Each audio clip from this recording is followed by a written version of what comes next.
do meta leaders bring people together for that walk in the woods that you talk about? So the walk in the woods is a way to use what we call intraspace negotiation. And any of your viewers who've read Getting to Yes, very famous book, it was about intraspace negotiation. And we looked at how do you actually create a practical tool to help you do it when you haven't gone through a long negotiation course or become an expert negotiator.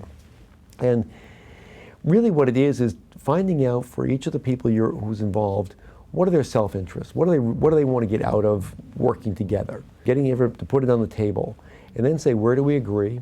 Where do we disagree?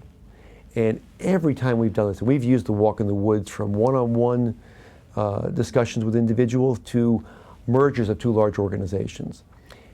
Every single time people agree on more than they disagree on.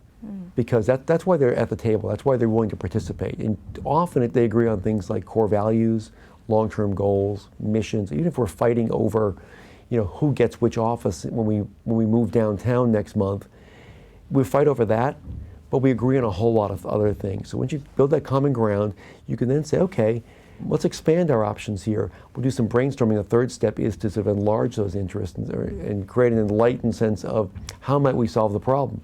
What are your needs for the office? What are my needs for the office? How can we work together to solve that problem? And the fourth step is aligning those interests. So we see, okay, we found an agreement, we've worked together.